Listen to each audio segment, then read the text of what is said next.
Blog Talk Radio. You're listening to the Totally Driven Entertainment Radio Network. Get driven. Stay driven.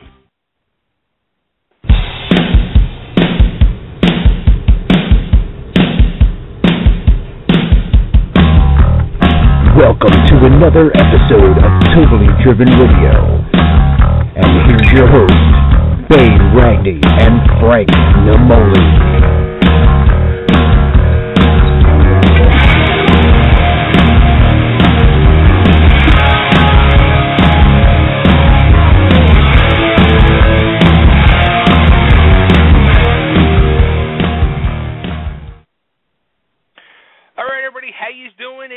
Thursday night. It is the evening, prime time, 7 p.m., a little early start for us tonight.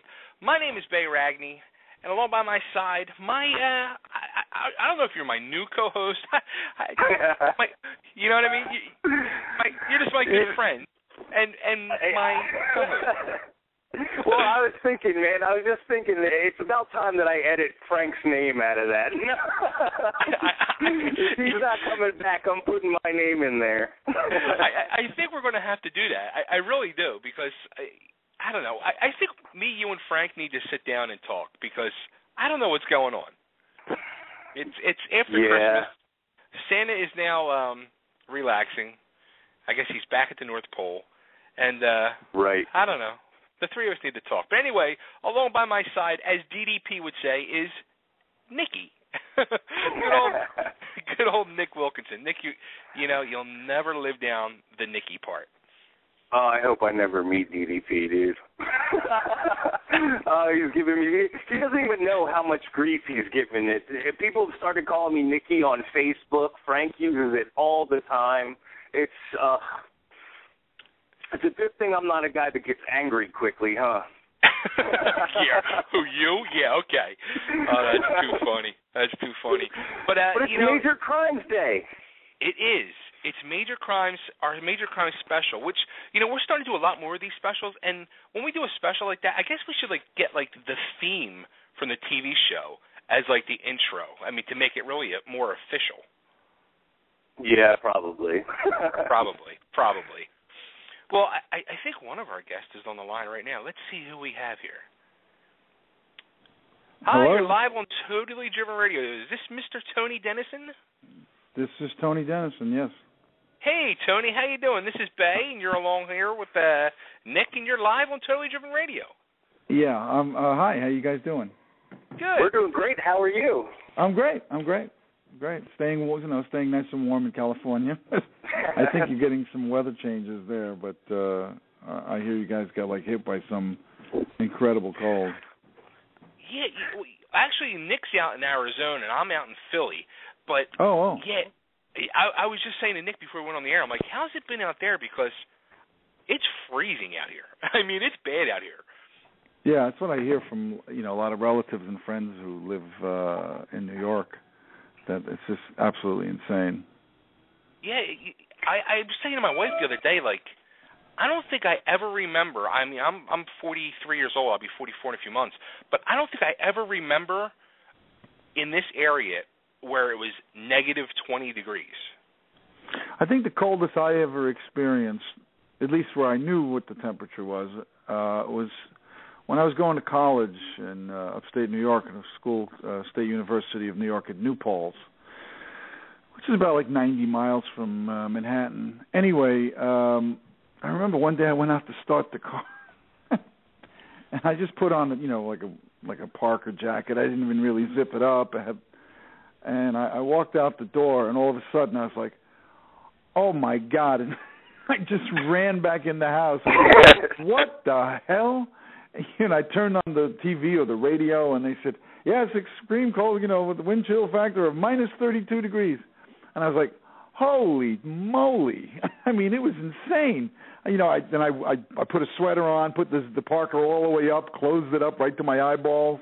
I went outside, started the car, took a while to start, went back inside, and that was the coldest that I remember. I mean, that I know in terms of, the actual temperature. But there was one time when I was in Toronto doing a TV movie, and I walked from the hotel up towards this area called Yorkville, and I had a heavy, overcoat on with a sweater and layers and stuff, and I walked out the door, and I got so cold that I panicked, and I just ran into the store, and I was like, I couldn't catch my breath. I was like, and so somebody there goes, I think it was a beauty parlor or something, and the girl says, cold, hey? And I'm like, so I ran back to the hotel, and I called up, the production office, and I said, I need a heavier jacket. And they said, well, we've got lots of them. How heavy you want the jacket to be? I said, when I put it on, I want to think it's August. So they came with this, I was like the Pillsbury's Doughboy. It was like 90. It was like all rolling pleated all the way up to the top. Put it in the collar. When I put that thing on, everything was great. And the funny part is about that little story you just told, the main thing I picked out of that was you were in Canada and you ran into the store and they said, cold, eh? Yeah, cold, eh? I freaked out. I thought, I can't, how am I going to exist in this for the next, 4 or 5 weeks? But that jacket was amazing. That's fun. Anyway. Hey, I think we have Kerran on the line, too. Let's see if this is her. Yeah, Kerran's supposed to be calling in. Kearran Giovanni. Is this Kerran Giovanni?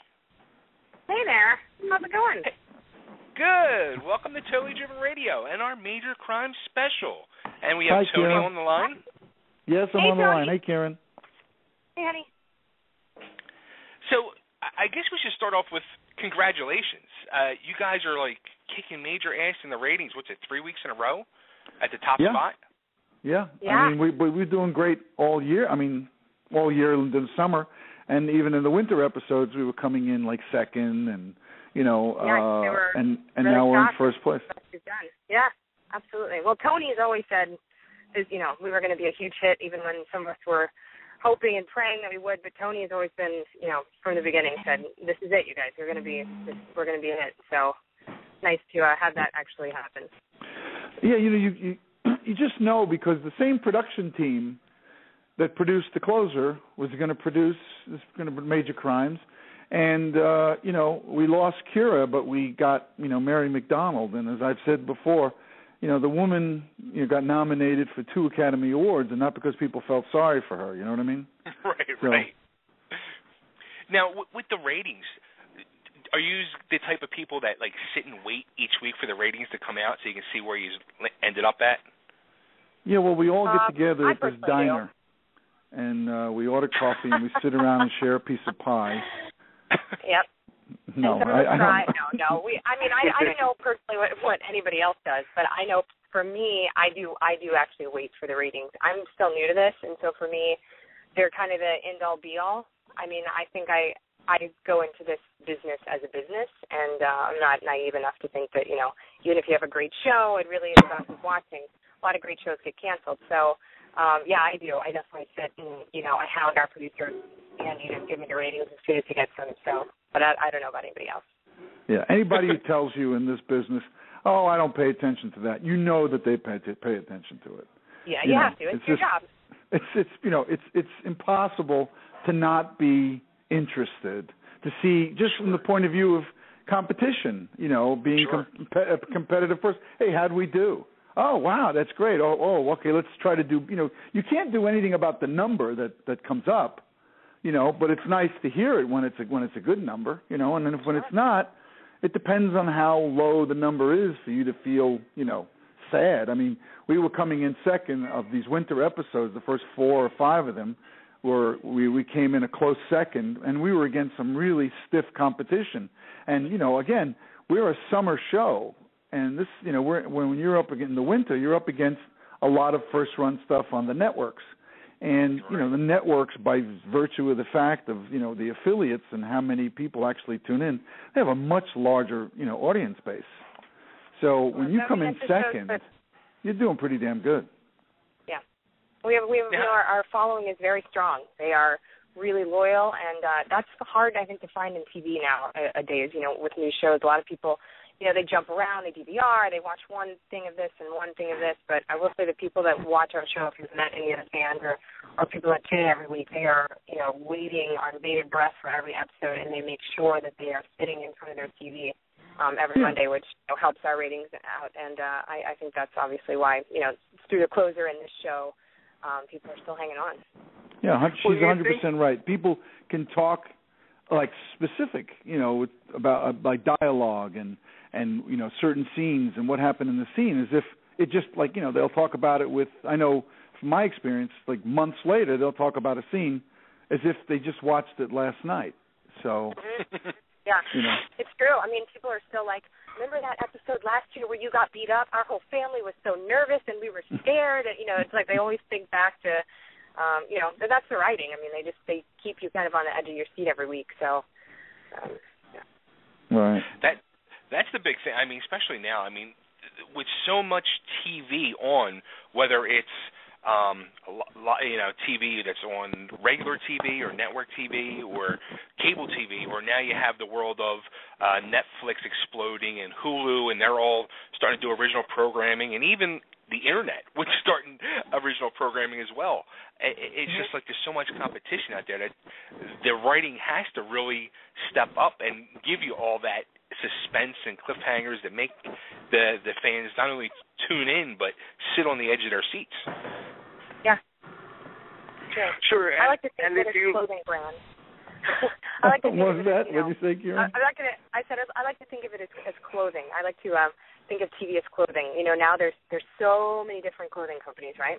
And there's the clothing companies that, you can wear their stuff, but it's probably going to fall apart tomorrow because it's really not made very well. And, it's really fun for a second because it's bright and it's loud and it's awesome and new.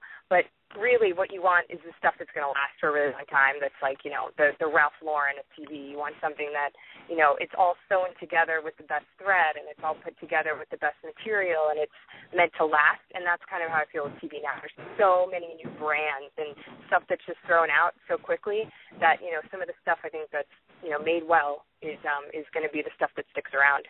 Just goes to show you the difference in our upbringing. I look at it as like the numbers racket in the mob. Getting,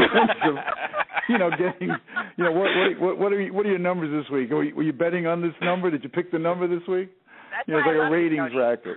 So. Oh, that's funny. That is funny. That's funny. Now, with you guys on, like you said, you're on the winter time right now, and the competition, and with you guys being on Monday nights, I mean, you guys are on during football season. You have Monday Night Football you're competing against. You have Dancing with the is it Dancing with the Stars or The Voice or one of those shows? The Voice we had, the Voice we had for a while. Yeah.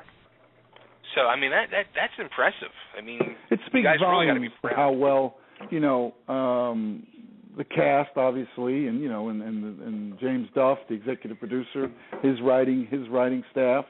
And the network, it's just TNT's a really nice place to be, and all of those factors combined have aided in us being where we are, and I think that we're still rising. I mean, I know that somebody had told me again. I can't say like I read it somewhere, but I remember somebody telling me from the network or from the production company that even in the male demographic, major crimes is ticked up higher. Mm-hmm. So, it's great to hear. At the end of the day, you go out and you do what you love, and the people will follow. And I think that's all you can do. It's because. If nobody really knows, I mean, like was it William Goldman said in his Ventures in the Screen Trade, that no one really knows. I mean, if somebody did know, if they all did know, every show would be tied for first place. Every movie would make the same amount of money at the box office. Give or take a few dollars. So you go out and and I think that you try to do the thing that you want to do, the best you can, and you get the people to be enthusiastic with you. And then hopefully that attracts an audience. If you're having a good time, then people want to tune in and see why you're having such a good time. Agreed. I would say it's like Disneyland at work. It's like what? I would say it's like Disneyland, and then they give me free food, and Oh, free, yeah, it is Disneyland. Pretty happy place. I mean, when I think about what my father did for a living and my mother, I mean, it's like and by their standards, I hit the lottery. So. Oh yeah, absolutely. Everyone thinks it's it is pretty glamorous. I will say it's not all. We have a good time. We make the best of our wonderful situation. But yeah, it's definitely not. We're not sitting behind the desk every day, which is nice. Now, for you, Kerran, you came from the world of soap opera. So how different is this from working in a soap opera to this? Yeah, you know what? Actually, the soap opera part of my career is very short. It was just a couple years. I actually did Broadway for about 11 years. Talking about some like kick-ass singer, dancer, Broadway star. That's who you're talking to right now, boys. Thank you, Tony. It's true. Yeah, I mean, the difference between, I guess, Broadway and this is obviously the hours are completely different. I have a life now. I have a family. I've got 2 children, my husband and I. So for that reason, it's so much better.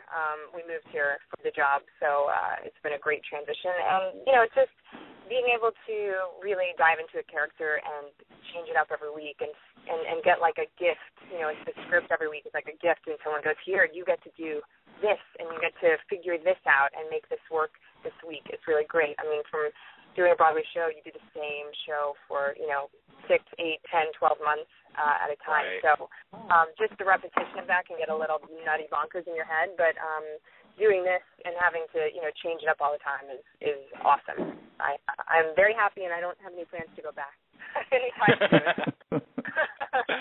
Never say never. So it's so cold right now that I can't even imagine going back right now.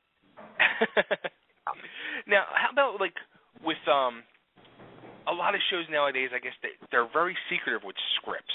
Is it like that with Major Crimes, where you guys really are kind of kept in the dark about things, or you have an idea what's going to be coming up on each show? I don't know how to answer that. What do you think, Kerran? You know what? I think we are trusted and treated all as working professional adults that kind of know what our job is, and everyone's been around the block. And so they kind of, they give us the spiel at the beginning of the year, like, please don't tweet anything or locations or stuff like that. But then they trust us the rest of the year to just make smart and, decisions about what we say and what we don't say. And I don't think they've ever had a problem with anything getting out. We're not like American Horror Story where we're wearing, sacks over our faces or hiding out or stuff like that. But, I think they just kind of trust us not to say anything stupid. So. I mean, James Duff will sometimes, when he comes down to visit the set, or we'll go to we do a read-through of every episode the day before the episode shoots. And he may tell us, listen, this is I'm thinking about going in this direction with your character, and it'll come out over the episodes. But he won't say, like specifically in episode 4, you're going to do this. He may say in episode 4 you'll be featured a little bit more than you were in episode 2. And you'll have something more specific to do. Because, again, you have a really good ensemble, and you want to make sure that everybody gets a chance to, contribute. Like I've said before, it's like, really, to me, it's like a baseball team. And, you get up there, and sometimes your job is just to bunt and move the runner over the second and, and let somebody else, hit the double down the line to score the run. Sometimes you're the runner. Sometimes, it just depends on the setup, but you're all in concert, I think, just like a baseball team, to get some runs across the plate. And I think as a team, I think we tend to do pretty good in that department. Ditto. Now, how about you guys said earlier about your fan base? I mean, you guys do have an incredible fan base. Mm-hmm. How and with the world of Twitter now and Facebook, it seems like you really guys are also in touch with your fans. How different, especially like for you, Tony, you've been, I hate to say you've been around the block, but from... You mean I was back when you used to do teletype and the fax machine was on a cylinder? Is that what you're saying? Exactly. Yeah. Well, actually, I used to be a newspaper editor, so we had a fax machine, and it was this cylinder, and you put this paper in there, and it spun around for hours just to send one page. It was insane. But anyway, go ahead. You were saying. Twitter. Twitter. I mean, the Twitter thing, I'm not that good at it. Yes, go ahead, you are. I'm sorry, Tony, Kerran. You're so good. Well, I'm getting better, but next to Kerran, I'm like in the 8th grade. She's already in college when it comes to the Twitter stuff. please. No, Tony and I, we are both on the Twitter. There's a couple of us on the show that like to tweet but Tony Nadine. Who else? does, myself, Graham does. And James Duff Twitters like crazy. Yeah, sometimes Philip Keane does. Yeah. Uh-huh. But Tony's very good. Tony has like 5 bazillion Facebook friends. So I mean, he literally has friends in like Toledo, Ohio, to Hawaii, to Canada, to Zimbabwe. You definitely have a huge following. I'm a quick learner. Let's look at it that way. Learner. So I'm getting on the band with the band, and I'm also Instagramming now. Is that the Instagram, right? Oh yeah. Yeah. I'm doing a lot of that. That seems like you're going hardcore. You're doing the Instagram now. Yeah, I mean, I'm right in there. I'm 21st century man. So I was going to say 20th century man, the Kinks song, but now we're in the 21st century, so I can't sing that lyric anymore. Now, and actually speaking about the fan base, I saw you guys there's a Major Crimes cookbook out. Uh huh. Yeah. Tony, you had to be a big part of that because I know you're a big cooker over there.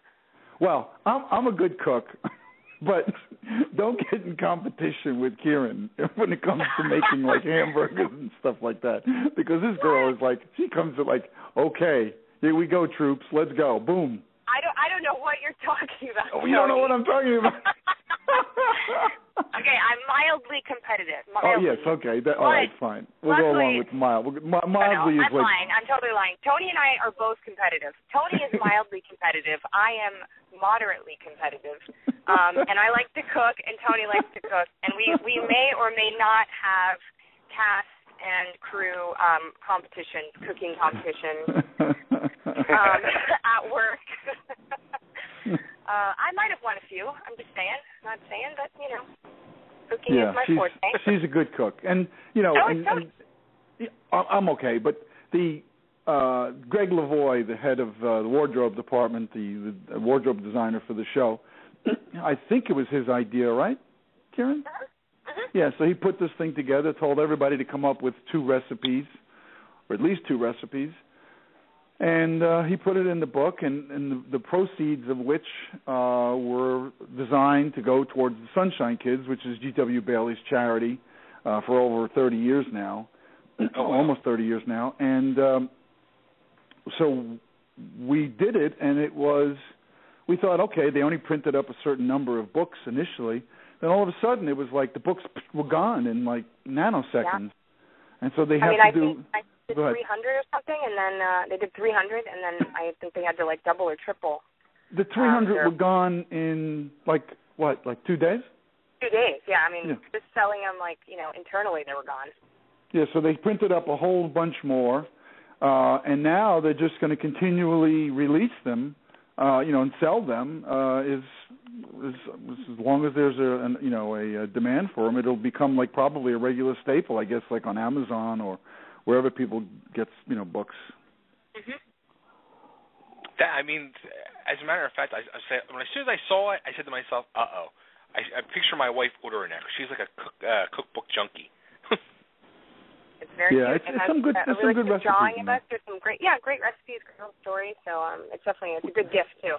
Using the baseball analogy again, in terms of like Kerran being, how good she cooks and how into it she is. If you like doing a pickup game, like she's one of the people like you say, I'll pick her.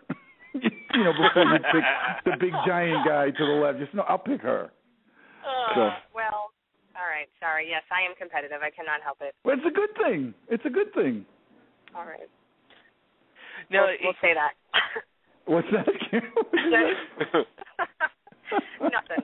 Let's just move on. Move on from my competitiveness. Right. Being that you guys are now playing police officers, or you have been playing them for a little while now, especially you, Tony, do you picture yourself like in real life being actually able to do the job of a police officer? My standard answer to that has been the same for forever, which is my life as a police officer exists between the words action and cut. The real police officers, their life exists between when they wake up in the morning and when they put their head into the pillow at night. It's like it's action and cut when they just sort of fall asleep. and the bullets in the gun that are being fired near me or at me or whatever are blank. Their bullets are for real. I try to the best of my ability to portray what these guys, these men and women, all of us, might be feeling, and how they're dealing in this world of danger. But I don't presume to think like, hey, I've got it going on like a cop does. But I try to represent that as much as possible. I agree with Tony. I mean, I am the person that runs far, far away from danger. So, and they are the people that run towards it every single day. So, there's no way I am a chicken, and I will let protect me any day. Not when it comes to the real life danger. I'm good at cooking danger, like fires, but that's fine. Do they have police officers that consult you guys on how to act in certain situations, or? Oh yeah. Yeah. We have a great producer / writer / ex-SIS officer, Mike Bersham, who's one of our producers. He actually writes usually an episode a season, and if we have any questions as far as should we be wearing gloves here, what would we be thinking going into this, where have we been before this scene, or that kind of thing. He's the perfect person to ask. Knows all the answers and did it for a long time, put his life on the line for many years. So yeah, he's around. And then I actually had a ex-military trained professional come and help me out basically the first season, kind of learn how to hold the gun and learn how to walk and kind of talk like an ex-military police officer. And that was super helpful last year because, I'm from the world of Broadway and so easily hold semi-automatic weapons. So I did some training last year, which was really, really helpful. Where'd you go do the training? I went to... What? Oh, gosh. I went up to... What's the desert town that we shot in last year? It's kind of up in the mountains. I'm drawing a blank right now. Anyway, I went to their police department basically with them, and we shot out. I know the one you're talking about. Okay, I did that once a long time ago for a movie that I did. It was at the end of one of those never-ending roads out here. Yes, exactly. That's where I went. I went last year for 4.5 hours and shot semi-automatic, rifle, handgun, Glock, 9, everything. Yeah, Los Angeles is the land of never-ending roads. In fact, 3 of the longest streets in America are in Los Angeles. Sunset Boulevard, which is 37 miles, Sepulveda, which is 42 miles, Mulholland, which is 65 miles. I mean, they just go on and on and on. You've got the best, if you ever need a trivia question for a game, you should always ask Tony, because he knows these facts that you're who knows? I know I'm a nut when it comes to... When I was in college, I used to go to the library and just sit there sometimes and just read, because I just always loved knowing things, knowing little facts. Now with the internet, I'm like, oh my, I'm like, that's like a sickness with me. Tony looks at everything. So, it's 37 somewhere. He's like, are you sure? Let me look it up. Let me make sure. Now, let me ask you guys. We asked our fans... Sunset Boulevard's 36, Santa Monica Boulevard's 35. I believe... Sepulveda is, I think, 42. And Mulholland is 65, but it's not continuous. It breaks once or twice. But anyway, I'm digressing here. Well, one thing is that we asked our fans as far as major crimes goes if they had any questions or things that they wanted us to talk about, and an overwhelming response came back, and it was, isn't it time for Julio to be promoted to sergeant? I don't know. Aww. I mean, there could be a storyline. That could be a storyline. Again, if that becomes a storyline, it'll be done in some really clever way. Yeah. Because that's just the way James, that's just the way he rolls. You know what I mean? He'll just figure out something really cool to do with it, and it'll happen, and then we'll move on to some other adventure. Sure. Oh, and just so I don't seem like I'm being anti-East Coast in terms of roads, I think Broadway in New York might be the longest road, only it goes by different names as it heads up to Canada. Anyway. Wow. Does it really? Oh, yeah. Yeah. You got some fun facts, Tony. Yes. It's true. I was curious. So I looked it up. I could sit and talk to of anyone on the cast. Honestly, I will say I could sit and talk to Tony for hours. I love you, Tony. I love you too, Kerran. Oh, look at that bonding. I really do. I really enjoy having Kerran on the show. She's a great, bright, shining little star on the show. Oh, well, shucks, you make me blush. Well, Kerran, how was it coming onto a cast like that had already sort of had some cohesion, and you're kind of the new girl on set? And was it intimidating? How did that work out for you? You know what? Obviously, I was nervous kind of before I got here, but I kind of got the rundown of, everyone, and so I knew everyone's kind of backstory. But walking in, honestly, it was like everyone was so welcoming, open arms. There was never, it didn't ever feel like I was new. They really made me feel like I was part of the gang, like from day one. It was easy.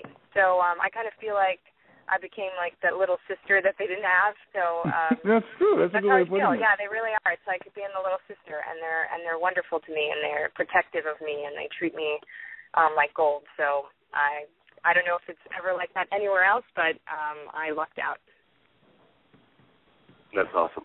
That's true. See, that's actually a really good way to put it, kiddo. True. Well, we put the question out to the Twitter fans of Major Crimes if they had any questions for you guys. Okay. And you guys have a huge fan. I think she's like from Albania. Her name's Carola. She asked a couple questions. One of them was, do you guys have a favorite episode from this season? And if so, which ones? Wow. A favorite episode from this series? Well, I don't know. You go first, Kerran. I'm trying to from think. This season? This season, these winter season, or just this year? This year. Oh, this year. Okay. Oh, I don't know. I really loved. I never remember the titles of the episodes, but there was one recently over the Christmas episode where there was a gang. Well, it turned out not to be a gang shooting, but the father of the son who had moved into the neighborhood to be kind of look over this neighborhood and help paint over graffiti. And anyway, he ends up getting killed, and the woman that played the mother that ends up killing him was so phenomenal, and watching her act was amazing. The storyline was fantastic. Michael Olemo, one of our writers, wrote it, and it just all connected for me. Everything about the storyline I thought was great. Everyone did a great job in it. We had this ferocious, non-ferocious dog that was in it that was, a hoot, and it was a great kind of Christmas feeling, emotional episode that I really loved being part of. I didn't do that much in it, but like Tony said before, it's team, and I think as a team collectively, you all did a really great job in that episode. So yeah, for me, I think. Well, the one I had a lot of fun doing was the one I think it was called All In, and it's an episode where eventually, in the storyline as it's been progressing, Flynn asks Sharon, Captain Rader, out on a date to observe some ballet. And the story that was interwoven in terms of the murder the murdered the father, and there was all these parallels between stuff that was going on for Flynn and this murder victim, and it was very enjoyable, and everybody had a lot to do in the episode. And in fact, going back to like any time there's an episode that people refer to as like the Flynn Provenza episodes or whatever. The thing that I like about those most is that everybody gets involved, because while we're out there trying to solve a murder or whatever we're doing, the interpersonal relationships between all of us, in terms of whatever nonsense the two of us have created, causing everybody a problem, causes everybody to deal with everybody, and those things are great. That's what I like about them the best. Can I just say the one scene, I think it was last season actually, where we were in the garage, the car automotive garage, and you look at the bag of chips, and you're like not in the middle of the scene, and then I look over at you and I'm like, come on. And then later on, they had the chips that I'd put back in the desk for you, and I love that they had these little moments that they make when they see the relationship off screen that they make on screen is really enjoyable. Yeah, she's right about that. That was fun. Yeah, that was fun. All right, the next question we have is, will there be any episodes in the new season that feature you, Tony, as Flynn and Provenza? I would guess so. I mean, they usually do. But again, like I said, even though they may say that, it features Flynn and Provenza, to me, in my mind, those episodes have a tendency to feature everybody. Because whatever we get into, we somehow it causes everybody else's day to be changed, unwillingly or in a way that it's like always not the best in the best manner, and so it just erupts into more humorous situations between all of us, at the same time doing something, doing serious work. Yeah, so I hope there's more of those kind of episodes. You guys always have the humorous parts of the show, it seems. Yeah, well. Yeah. I mean, they're hysterical, though. People love it. It's like it's a look into, what their relationship obviously is when they're not, ball busting, finding crime right now. They're people, and they're really funny, and they're dynamic, and their humor dynamic together is just, it's old school. It's like, it's a masterclass in comedy. They're hysterical. It's true. They are, even off screen. They're really funny. There's just something about them. We have become Felix and Oscar, right? Off camera, but on camera which is really a lot of fun. We take turns being Abbott and Costello, which is rare. Sometimes I'm the straight man and he's the funny one, or vice versa.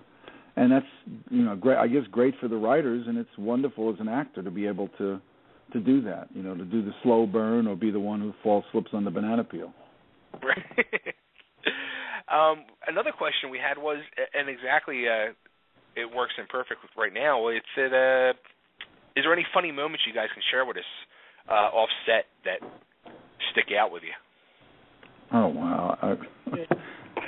You go, Kerran. I can't. I mean, I'm trying to think of one. Funny moments. Can we go back to that one? Sure. Because I can't think of one. Maybe we'll go back to one. I mean, we're just constantly joking. I don't really know if I could think of one moment in particular, but we usually are laughing and someone's rolling on the floor with laughter, but I can't think of a specific moment now. Well, I can say one thing for sure, and what? Kerran is a big part of it. Every morning when I go, or every day when I go into the makeup trailer, all hair and makeup, they all start going, "Yo, Tony's here, Tony," and then Kerran goes through this litany of stuff, which is, I mean, you'd have to understand exactly where the origin of it, but it's very funny when she goes, hey, what do you say? I say, hey, Tony's here, hey, how you doing? You on Facebook? Yeah. I go, hey, how you doing? You got any cheese cubes? You on Facebook? But I say it every single day. Because I'm always looking for cheese cubes at lunch and. Yeah. And, no. I know. I go. Hey, Tony. Hey, nobody told me. You got any cheese nobody cubes? told me. You on Facebook? But that's my favorite thing to say, because it's true. A lot of times they'll say, Tony, how come you? I said, well, nobody told me, and it's become like sort of. But now it's like a jingle. When he walks into the room, we all in chorus now say it all together. So it is a funny way to start the day. Yeah. Now, how about, will there be a let's see, will there be a love story between Andy and Sharon? Well, there has been, the. Wait, did you say a love story between Amy and Sharon? Andy and Sharon. Oh, where did that come from? Oh, Amy? You mean there's going to be Amy and Sharon? Is that what you said? No, Andy. Andy. Oh. Okay, I was like, Amy? Really? Yeah. That would be wow. Okay. No, well, there is there's some kind of, they've gone out on a date, which is, more seemingly platonic, but who knows? I mean, it's all the shuffling of the feet and the sort of, hey, gee, would you like to, the kind of stuff people do when they first start checking each other out. But I know a lot of Twitter fans have referred to us now, which people love to do this, combine names, as either Sharon D or Shandy. And it's which is great.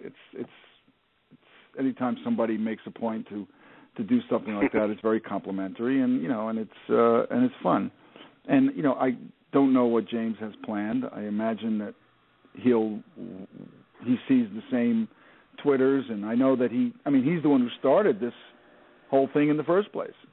So where he takes it, it's totally up to him. Oh, I would so love that. I think it would be so cute.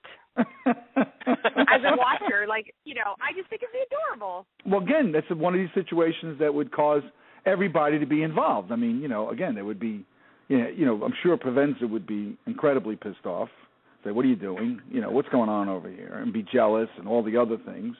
That attention, who knows? I mean, and the guys with ribbing and, and just like she just said, like Kerran just said, maybe Amy looks at it as being, oh, isn't that nice? Who knows? Who knows? Now, you just touched on something right there. But do you think the writers will take stuff from Twitter where they see the fans interacting to get ideas?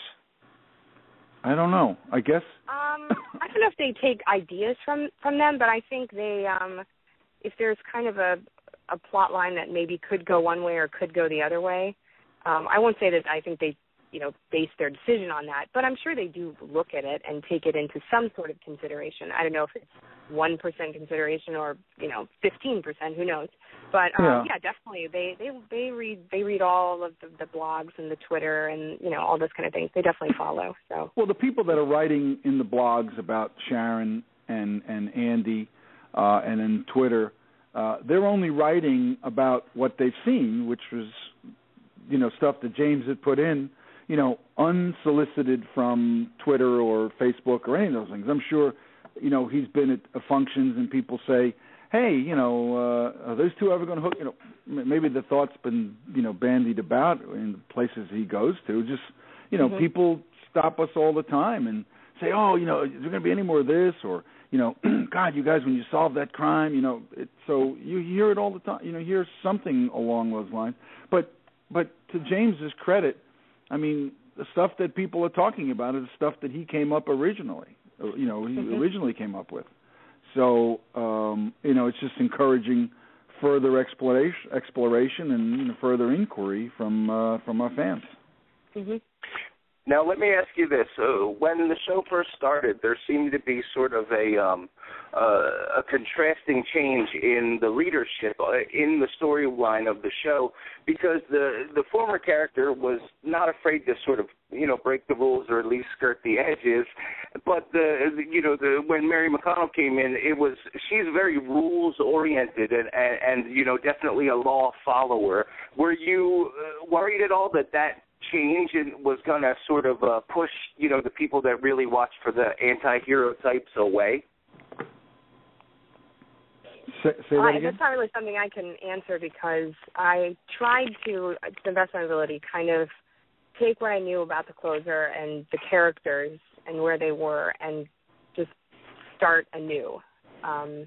Because, not that we're asking people to forget her, obviously you can't, but I tried to move on with them as much as I would hope the audience would move on. So that may be a better Tony question. I'm sorry to ask you, but can you state that question again? Sure.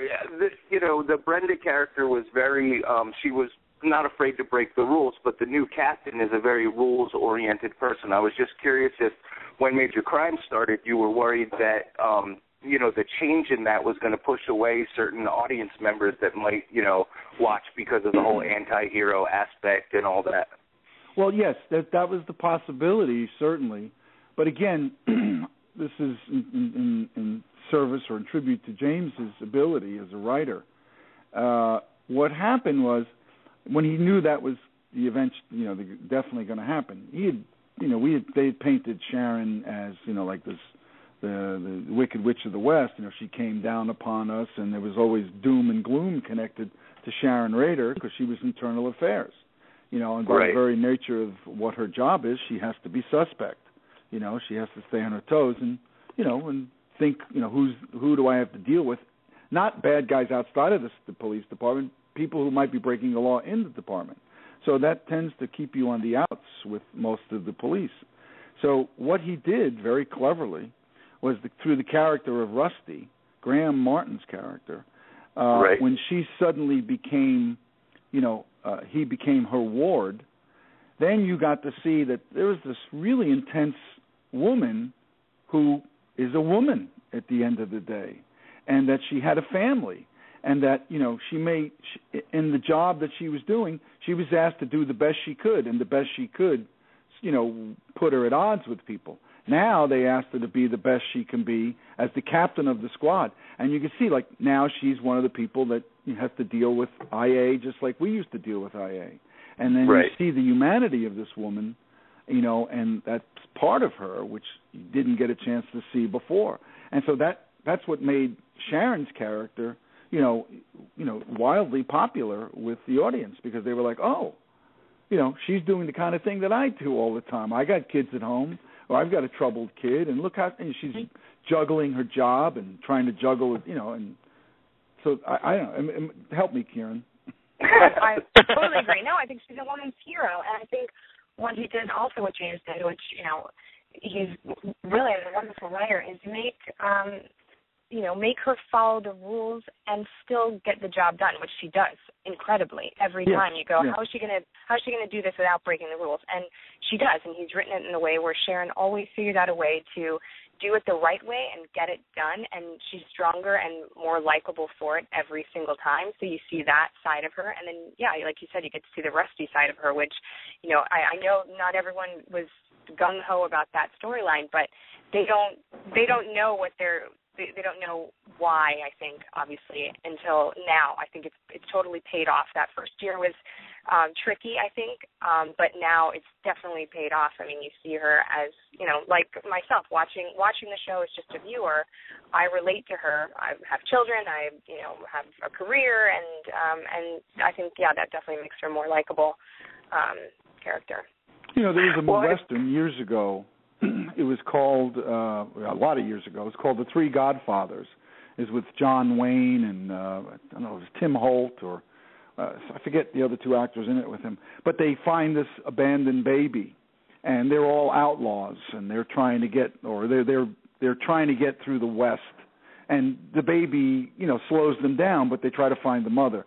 So in a sense, we all get a chance to be, godparents to Rusty, with Mary being, the main focus of that, but that we all get an opportunity to be like his uncles and aunts and whatever, which is great, which is the kind of thing that you do in real life. I mean, I know I'm involved in, look at GW's involved with children's charities. I get involved with his charity a lot. I have a good friend of mine who does a lot of work with the Police Athletic League.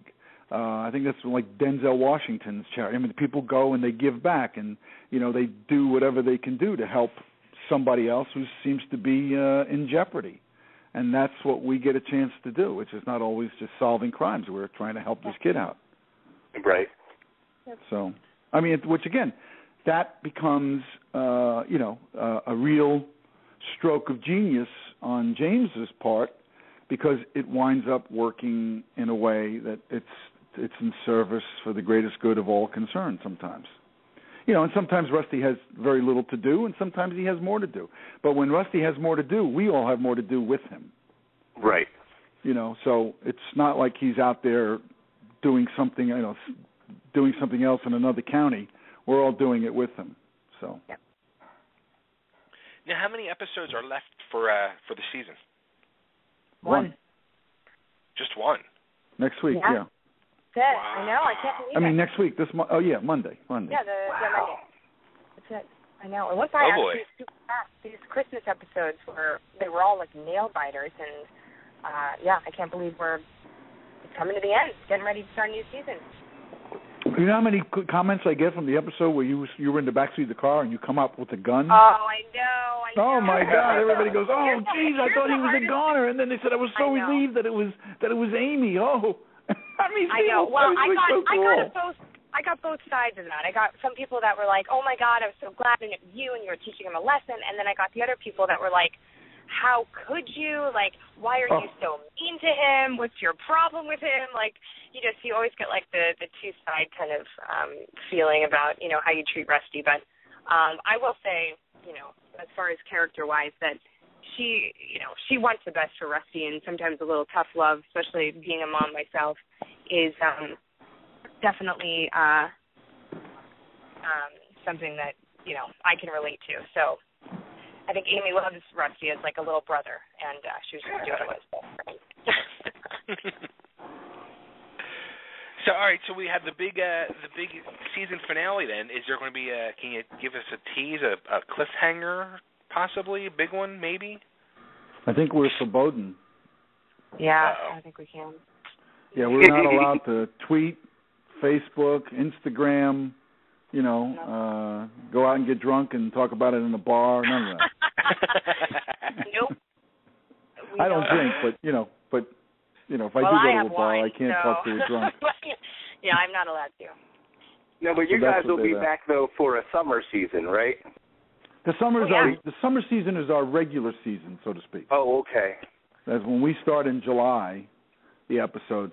That is like our season premiere episode, and that July one, that first one in July. I think either right before 4th of July or the Monday after, and then we do 10 for the summer, and then we do I don't know what we're scheduled to do. Whatever the rest will be, yeah. I'm not sure. The rest will be again starting sometime right after Thanksgiving or right before Thanksgiving, and we're doing great. I mean, it's incredible how good we're doing. It's something that we talked about recently, those sort of shorter seasons. It seems to be more of like a European style or a UK style. And it seems to be, I'm a big fan of all the shows on TNT, actually. And I really I like the aspect of going summer and winter because you're never that far away from the characters that you love. Yeah, that's a good point. I mean, there's the new kid on the block now is this this notion of the limited series, which you were talking about, which is more in keeping with, I guess, European tradition or something that developed in Europe. Where like even TNT did one with Mob City. I thought it was going to be like a regular series, but apparently it was just 6 episodes or 4 episodes, and that was it, done. Now, they could resurrect it. Some of those characters are still alive at the end, so if they want to continue, they can. There's nothing stopping them. But when you have an ensemble. Sorry, go ahead, Tony. Go ahead. No, you go ahead. I was going to say, I think when you have an ensemble cast like this, it's hard to shove enough into 10 episodes. I think you need more. I think the first season we only did 10. It seemed like it was like what it was like a shortstop. So this year was 19. I think it was actually a perfect amount. People took that little break with us. They were excited to come back. They stayed for the last 6 that it was. But they look forward to learning a little bit about everyone in each episode. And I think so many of us, it's hard to do that with just 10 or 11 episodes. Yeah. I would be happy to do 32 of these episodes, to be honest with you, I mean, it's Tell me about it. I'm like, I'll take 23 any day. Somebody said, imagine, I said, what happens if you have to do like 24? And I said, what is it, like a trick question? I mean, if I have to do, I think the word have to, you got to take that out of the sentence. I would love to do 24. Let me ask you guys this right before, I know Vegas got to wrap up soon, but other than Major Crimes, do you have a different TNT show that you guys are a fan of? Like, what's your go-to TNT show? My go-to TNT show? Well, I watched Mob City. Mob City, yeah. I actually liked King and Maxwell, too. I like King and Maxwell. It didn't make it. John Tenney. Who was on our show. Now he's back every once in a while, but it didn't make it. But, they gave it a shot. And absolutely. And it's great, you watch the show, and it's because you know John so well. You're looking at it, and sometimes it's hard to divorce him from who the character. I mean, it's just, but he is. If it had made it, I would have wound up being a continual viewer if it had made it. Because now with DVRs and all that, you can tape everything and just watch it all at once, which is great. All right, so we got to start watching some more TV, I guess. Yeah, I don't watch much TV, to be honest with you. I watch our show. I watch some of these limited series that come on from time to time, and I watch, news and old movies. I watch, of the Turner channels. I watch the Turner Classic Movie Channel all the time, time. I'm constantly. I must record at least 20 movies a week on that network, and then try to watch them late at night because they just play some great movies. But that's kind of like I'm not the standard viewer, but I will like some people do. I'll binge, I'll tape like a whole bunch of episodes of something, and sit down and then just like Breaking Bad. I'll sit down and watch 4, 5, 6, 7 episodes in one sitting, and think, oh, okay, and same thing I did like with Sons of Anarchy, and I did with Veep, the show with Julie Louis-Dreyfus. Oh, so funny. I love that show. She's so great. And Bates Motel is another one. So I won't sit to watch it, because a lot of times the networks now, they juggle things around. They're trying to find spaces for it. It's not like in the old days when, when you were a kid, you'd come home, Sunday night was Bonanza, and before that it was the Sid Caesar, whatever it was. Monday night was. Right. So they try, because it's so selective now. So it's just, in a way, if they can find the right niche for a show, they leave it there, and they try to build the network around that, and they have to do some juggling, and that's what these guys are, famous for doing. They're programmers, and they're trying to find a way to best program something, and sometimes a really good show gets lost in the shuffle. And sometimes a show that's really good and people don't know about, all of a sudden they move it to a certain time spot, and bam. That's what happened years back to Cheers and Family Ties. They didn't know what to do with those shows. They were on a Sunday night. They weren't doing much. And Brandon, who I was very friendly with, God rest his soul, he said when Cosby came along, he said Family Ties is the best companion, and then Cheers after that, and then Thursday night became this gargantuan night for NBC. It's not like he knew that was going to happen, and then suddenly Michael J. Fox became a superstar. Yeah. So, well, all right, so we got Monday night, the big season finale, Major Crimes. It's 9 p.m. Eastern on TNT. See Tony and Kerran in action. Yes. And be ready. I'm going to say, be ready for a big cliffhanger. Let's build and up. Thank you very much for this time. This is really cool to spend this much time doing the show. Thanks for having us. Oh, no, absolutely. And Kerran, when you come back on, I want to. If you come back on next time, I definitely got to talk Beauty and the Beast with you. Okay, we'll talk Beauty and the Beast. Sounds good. All right, guys. Real quick, can I get you just to cut like a quick ID? Say hi. This is Tony Denison and Kearran Giovanni of Major Crimes, and you're listening to Totally Driven Radio. Okay. Hi, this is Tony Denison and Kerran Giovanni of Major Crimes, and you're listening to Totally Driven Radio. Thank you. Well, right, let guys. Kerran do one. Let Kerran do one. Yeah, go ahead, Kerran. You do one. Yeah. Hey there, this is Kerran Giovanni and Tony Denison from Major Crimes, and you're listening to Totally Driven Radio. Great. Thank you both so much. Good luck on Monday.